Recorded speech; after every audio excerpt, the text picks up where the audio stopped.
Tantor Audio, a division of Recorded Books, presents The Living Great Lakes, Searching for the Heart of the Inland Seas, by Jerry Dennis. Narrated by Barry Press. Chapter 1. Lake Michigan. Size Matters. A Child's View of Lake Michigan. What Tocqueville Missed. The Beach at Good Harbor. A View of Superior. To appreciate the magnitude of the Great Lakes, you must get close to them. Launch a boat on their waters, or hike their beaches, or climb the dunes, bluffs, and rocky promontories that surround them, and you will see, as people have seen since the age of glaciers, that these lakes are pretty damn big. It's no wonder they're sometimes upgraded to inland seas and sweetwater seas. Calling them lakes is like calling the Rockies hills. Nobody pretends they compare to the Atlantic or Pacific, but even the saltiest saltwater mariners have been surprised to discover that the lakes contain a portion of ocean fury. The first time I saw Lake Michigan, I thought it must be an ocean. I was 5 years old, and my family had just moved to the Leelanau Peninsula, the little finger of Michigan's mitten, and rented a hilltop house with a view of the lake. In the living room, centered before the picture window, was a brass telescope mounted on a pedestal where I could stand on a chair at night and peer at ships on the horizon, each lit as brightly as a small city. My father told me that they were ships 500 to 1,000 feet long, with cargo holds that could carry 100 trainloads of wheat or iron ore. If they were headed south, they were probably bound for Chicago. If north, for Detroit, New York, London, Hong Kong. I would stand in our house and watch those large, bright, slowly passing vessels and sense connection with the world. It was a magical place to live. Our yard ran in a long slope down to the lily pads of South Bar Lake, with Lake Michigan a stone's throw beyond. At the big lake was a beach empty of people most days, and a playground of sand-blasted swings and teeter-totters set precariously a few feet above storm waves. My memories of that summer are filled with painted turtles and water snakes, with excursions down the beach in search of treasures, with ominous dark thunderstorms passing over the lake, lightning flashing in the distance. My mother had grown up a few miles down the shore in Glen Arbor, and my father's parents owned a cherry farm and sugar bush a few miles inland, so for them it was a homecoming. For me, it was a revelation. I remember standing in the sand, feeling very small. Gulls kited stationary above me, then banked their wings against the wind and soared away. The wind was cool and fresh and smelled like rain. A wave curled and broke. Water rushed up on the sand, spread thin, and sank. The shore stretched for as far as I could see, from the haze-obscured curve of Platte Bay to the massive yellow flank of Sleeping Bear Dunes. The lake was too vast for comprehension. It was nothing but water to the edge of the earth. I thought sharks swam out there, and pirate ships sailed, and on its far shores lived people who spoke strange languages. I assumed the water was salty. That summer my mother led my brother and me up a trail to the summit of the Empire Bluffs, a mountain of sand shoved up thousands of years ago by glaciers. It was grown over with stunted trees and dune grasses and capped with the long dead trunks of ancient cedars bleached pale by time and weather. The view from the top was stunning. Down the shore was a strip of yellow beach between the lake and the bunched-up hills of forest, with the dunes looming beyond. The bluff beneath us was so steep it was disorienting. I threw a stone thinking it would soar to the lake, but it struck sand a ridiculously short distance below me. I looked down at the water near shore and saw 3 black fish as big as logs patrolling in the shallows. Sturgeon, I now realize, the largest inhabitants of the Great Lakes, and rarely encountered, though a century ago they were so abundant that farmers around the lakes pitchforked them during their spawning runs and used them for fertilizer. The image of the gigantic fish had mythic weight. For years I wondered if I had dreamed it. Now, 40 years later, the Empire Bluffs are sheltered with Sleeping Bear Dunes National Lakeshore, and are visited more frequently than when I was a child. Not much else has changed. The bluffs are still topped with a ghost forest of cedars. Lake and sky merge seamlessly at the horizon. Sleeping Bear Dunes tip to the water like a large golden pyramid. No sturgeon swam into view the last time I visited, but I expected none. Not many remain in the lake. Down the shore, the beach in Empire was crowded with people, but I expected that also. As I looked over the water, a British tourist in shorts and hiking boots climbed huffing behind me and asked in a Piccadilly lilt, "Can one see Wisconsin?" "No, sorry, one cannot. Not even with the strongest telescope. Cross Lake Michigan by boat, cross any of the Great Lakes, and most of the way there's nothing to see but water and sky. Here, if you head west, the crossing is roughly 60 miles of open lake to Wisconsin's Door Peninsula, with Green Bay beyond it. Green Bay, incidentally, is where the French trader Jean Nicolet, who was probably the first European to enter Lake Michigan, went ashore in a canoe in 1634, firing pistols in the air and wearing a silk robe embroidered with flowers and birds. He thought he had reached China.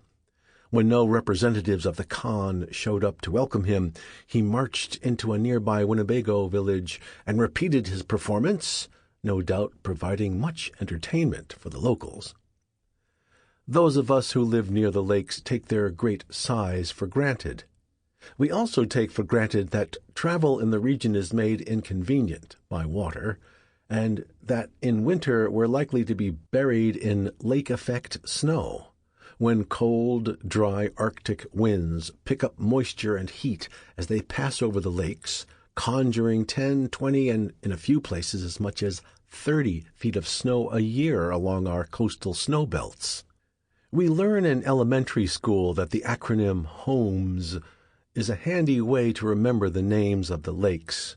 We're taught that their surface area of 94,676 square miles is roughly the size of New York, New Jersey, Connecticut, Rhode Island, Massachusetts, New Hampshire, and Vermont combined. It is slightly larger than England, Wales, Scotland, and Northern Ireland. That the shorelines of the 5 lakes extend for more than 10,000 miles, about equal to the combined Atlantic and Pacific coasts of the United States, and that Michigan alone is bounded by 3,200 miles of coastline. Only Alaska has more. Give us an opportunity, and we'll remind you that the lakes contain nearly a fifth of the fresh water on the surface of the planet. That if it were possible to pour all the water from all the ponds, lakes, rivers, and reservoirs in the United States into 100 gigantic buckets, 95 of them would be filled by the Great Lakes. That if you distributed the water from those 95 buckets evenly across the land, it would cover the lower 48 states in a lake 10 feet deep. We can be fiercely protective, as politicians have learned, sometimes to their dismay. When Texas Congressman Dick Armey came to Michigan a few years ago to endorse a local Republican candidate for Congress, he looked at Lake Michigan and said he knew a few ranchers back home who'd like to poke a siphon in that. Cribbing clumsily from Mark Twain, he said, "I'm from Texas, and down there we understand that the whiskey is for drinking, and the water is for fighting over." His point was that if we were to give up local control, Washington bureaucrats would be sure to take charge of the water. "If we get it in Washington," Army said, speaking for thirsty Texans, We're not going to be buying it, we'll be stealing it. You're going to have to protect your Great Lakes. By protect, he meant, of course, defend our right to profit from it. But Great Lakes water is not Texas crude, and it's not for sale. His candidate lost. The lakes extend 575 miles from the north shore of Lake Superior to the south shore of Lake Erie, a spread of 8 degrees in latitude. From west to east, they stretch nearly 800 miles. Their drainage basin encompasses 200,000 square miles, an area almost as big as France. In that basin live 34 million people, each of them affected in ways large and small by the lakes. Anywhere you go in the region, the vernacular designates the nearest Great Lake as the Big Lake. Each big lake is different, with its own character and characteristics, but the same water flows through them, and they share many qualities. All 5 shape the land and alter the weather and define the journeys of those who live nearby. Circumnavigation is an ambitious undertaking. From where I live on the northwest corner of Michigan's Lower Peninsula, I can fly in a commuter plane across Lake Michigan and be in Milwaukee in less than an hour. Or if it's May through October, I can book passage on a car ferry, the SS Badger, and cross from Ludington to Manitowoc in 4 hours. If I choose to drive to Milwaukee, I can go south around the bottom of the lake, through Chicago, then up the coast of Wisconsin, or go north around the top of the lake and down Wisconsin. Either way, the trip is 400 miles. That's half the distance around just one lake, and not the largest. Drive U.S. highways from the eastern end of Lake Ontario to the western end of Lake Superior, and you pass through upstate New York, a corner of Pennsylvania, most of the length of Ohio, sections of Indiana and Illinois, a good share of Wisconsin, and the slanted northeast border of Minnesota. Take the shortcut through Michigan, and you have to drive the length of both peninsulas. Returning by the northern route, it's all Ontario. From north to south and west to east, you pass through distinct ecological zones, from boreal forests to hardwood forests, to till plains to clay plains, to corn belt plains to lake plains, forests in the north, farms and industry in the south, with abandoned cutovers and vestigial prairies and abundant wetlands throughout. Alexis de Tocqueville sailed on the Great Lakes in 1831, when he was 26 years old, during the tour of the United States that inspired his book, Democracy in America.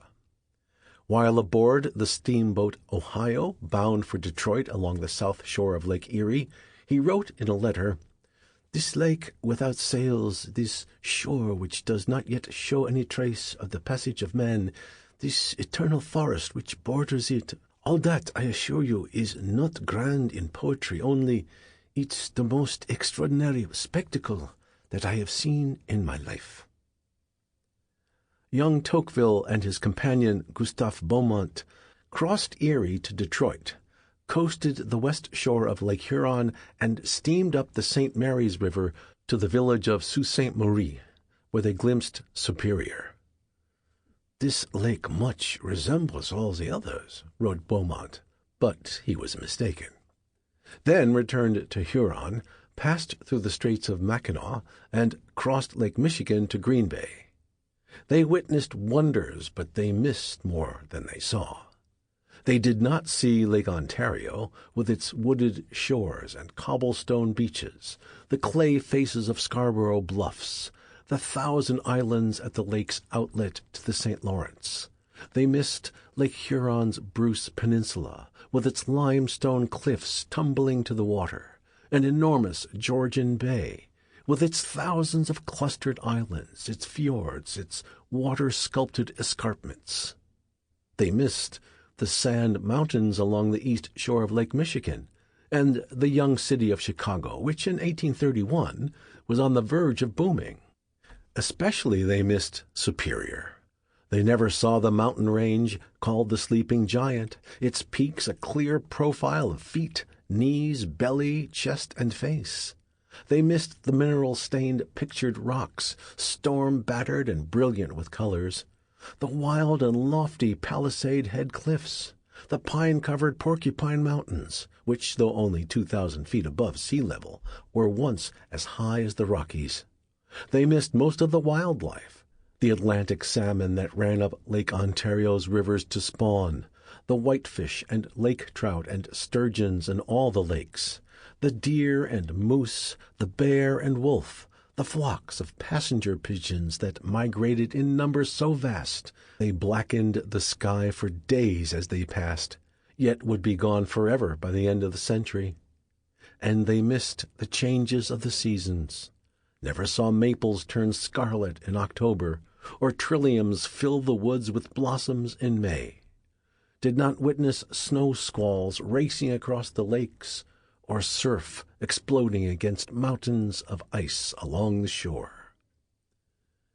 Though I've lived near the Great Lakes most of my life, there came a day a few years ago when I realized how little I knew of them.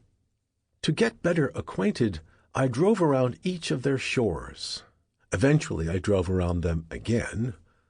I explored beaches and shoreline villages and city lakefronts. I met passionate people who showed me the places they loved and were fighting to protect.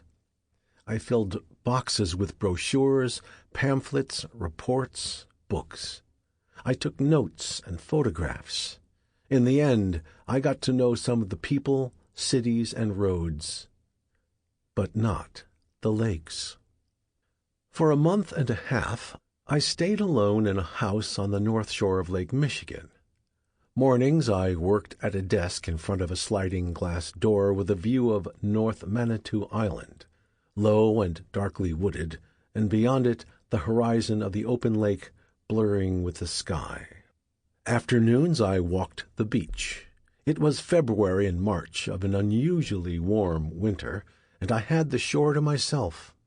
I would follow a trail from the house to the fore dunes, walking through snow in February, then in March, after the snow melted, on sand. Pausing at the bluff, I would look up and down the length of the bay. A few miles to the north was Whaleback, a wooded promontory in outline shaped like a giant sperm whale. Moby Dick beached and grown over with forest, his blunt head yearning lakeward, his fluke raised behind. To the south, beyond the long swerve of the bay, was Pyramid Point, a raw sandy dune topped with forest. From a distance, the point looks like someone once tipped a knife at an angle and carved it smooth. Every afternoon I walked along the same stretch of uninhabited beach and watched the ways it changed. I became interested in the relationship between sand and wind. High on the beach where the sand was dry was a lunar landscape I had never noticed in my years of exploring Lake Michigan beaches. Scattered across it were thousands of stones the size of golf balls, each stranded on a pedestal of sand and casting a thin shadow. I learned that geologists call the stones lag gravel, and that they were stranded there when wind blows the sand away from them. Larger stones that stay in place for years become faceted on the side facing the prevailing wind. Geologists call them ventifacts. I became interested also in the kinds of waves I saw. The smallest were capillary waves, hardly more than wrinkles on the surface of the water, which act like tiny sails to catch the wind and make larger waves. Gusts blowing over the land plummeted to the water, flurried into cat's paws, then gathered force and raced across toward Wisconsin. Whitecaps marched across the bay and pumped up and down against the horizon line, their tips bright as snow against the blue of the lake. Breakers purled and galloped down the shore, Low swells made sluggish by the cold seemed to rise from the bottom of the lake and crawl to shore, finally collapsing on the sand like exhausted swimmers. From Walter J. Hoagman's genial little guidebook, Great Lakes Coastal Plants, I learned the parts of the coastal zone. The fringe where the sand is always wet is called the swash zone. The dry beach above the reach of ordinary waves is the back shore. The bluffs are banks built over millennia, rising a few feet to a few hundred feet above the back shore. Foredunes are uneven, hilly dunes, well above the high water mark, scattered with coastal plants. Back dunes are larger hills of sand where trees and shrubs live among coastal flowers and grasses, punctuated by blowouts of barren sand eroded by wind. In the foredunes and back dunes, I examined winter weeds, trying to identify by stalks and dry leaves such plants as sandcress and sandwort, fringed gentian, yarrow, false heather, and silverweed. After a few weeks, I was as enchanted with the names as I was with the plants they designated. Guidebook in hand, I walked the beach, reciting into the wind, Lake Tansy, calamint, Queen Anne's lace, little blue stem and horse mint, mossy stonecrop, starry false Solomon's seal, sea rocket and beach pea, soapberry, pigweed, and spiked lobelia, Indian paintbrush, seaside spurge, bugleweed, horsetail, windflower. 6 weeks on the beach, and I never got tired of it. On the contrary, I wanted more. I wanted to see it all and know everything about it. Gradually, I began to know those 2 miles of beach and dunes. But of course, it wasn't the same as knowing the lake. The following summer, I stood on a ledge looking into the deep, clear water of Lake Superior. I was on its largest island, Isle Royal. Pronounce it Isle Royal. Ile Royale brands you an outsider and a fancy pants. It's a big place, 10 times the size of Manhattan, and raw with rock and bog and impenetrable spruce forest. It is among the least visited of our national parks, but it can't bear much use, and a few hundred visitors who come each day in the summer are probably too many. The island is home to moose and wolves. Their dynamic here is among the most carefully studied in the history of wildlife biology, and is dotted with inland lakes and long-protected finger bays of Superior where loons warble and moose wander down in the evenings to drink. My wife and I had come to canoe, hike, and camp. We never wanted to leave. One day, Gail and I walked a portage trail with 3 young biologists who were on the island studying loons. They were bright-eyed and tanned and wind-burned, glowing with that radiance you encounter now and then in people who are doing exactly what they were put on Earth to do. They told us in detail about their work, about banding loons and following them from bay to bay around the island, keeping a careful distance while observing them through spotting scopes mounted on their kayaks. They'd been tracking the same birds for 3 years. Curious to see their reaction, I asked, "Honestly, don't you ever get a little tired of loons?" And they looked at me with their mouths hanging open. Finally, one said the words that all 3 were thinking. "Are you crazy?" Maybe. I'd been tracking the Great Lakes for 3 years now, and was beginning to think the task was hopeless. I'd become lost in the parts. Wherever I went, I wanted to know the water and everything in it and near it. I wanted to know the rocks around the shore, the insects that lived among the rocks, the birds that fed on the insects and nested in the trees themselves, and not just their names, their life histories, their places in the whole, the poetry, philosophy, and science they had inspired in people like the loon researchers who had devoted their lives to them. and I wanted the words to put it all together, every place, every moment, and all they signified. It had become overwhelming. The water alone was defeating me. How do you describe water? What words can evoke those spangles of sunlight, those shifting wave shadows, those pellucid blue depths? I lacked the vocabulary. I wanted to take hold of the immediate world, see it independent of the names we give it, then give it name. But I couldn't grasp it. People 5,000 years ago rode these same waters in canoes, then painted rocks with images of what they saw. I suspect that they too were unable to grasp the whole.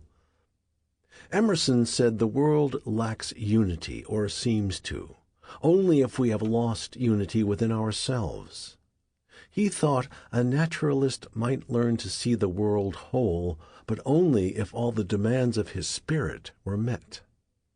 Love, he wrote, is as much its demand as perception. I had the love, I think, but not the perception. I couldn't see far enough. I couldn't unite what I saw with what I already knew. I stood on that ledge above Lake Superior and looked down through the water at rocks the size of houses, but I couldn't get to them. I couldn't get to anything. Before me was water, billions of Mickey Mouse molecules in every drop, and every drop as pristine as mountain air, flavored with cedar and feldspar, colored with sky, granite, and spruce. I didn't want to trivialize what I saw, and to dissect it would murder it. I'd done enough dissecting. I was reaching for something else entirely. I wanted to hold what I saw, felt, heard, tasted, and scented, and to possess it always, not like a tourist snapping photos, but literally taking possession of its physical fact and keeping it with me always. Yet I couldn't get my arms around it. It occurred to me that I should strip off my shirt, raise myself on my toes, breathe deeply, and dive, immerse myself, swim down into emerald depths until the weight of the lake embraced me and I could run my hands over granite blocks that had never been touched. It would have been still and cool down there, and very quiet. But I lacked courage. The water was too cold by far. I thought the shock might burst my heart. So I stood safe and dry on shore, and looked across all those miles of Lake Superior and saw all that I was missing, and decided I needed a boat. Chapter 2. Lake Michigan. The meeting on the Malabar. The history of a concrete boat. A providential seiche. We begin our voyage. Hi-Yo Nuttall knew the lakes were big, but not that big. Hi-Yo was a 50-year-old freelance ship's captain from Connecticut who had spent most of his life sailing the oceans but was seeing the Great Lakes for the first time. He was surprised at the blueness of the water, which he compared to the Caribbean, at its apparent cleanliness, at its magnitude. "Pretty big ponds," he would say a dozen times during the weeks I sailed with him across 4 of the lakes, Huron, Ontario, Michigan, and Erie, until he visits Superior. Home is all he knows. He would be deeply curious about the human and geological histories of the lakes, about the plants and animals that lived in and around them, about their environmental and biological degradations. Hi-Yo and I met one cold and gusty afternoon in April 2000 at Harbor West Marina on Grand Traverse Bay, near Traverse City, Michigan, where I lived. I had walked the length of the marina dock past pleasure cruisers and private sailing yachts to a handsome, tall-masted schooner teed at the end. At more than 100 feet in length, with a pair of 60-foot masts and displacing 74 tons. The Malabar dwarfed every boat in the harbor. Sample complete. Ready to continue?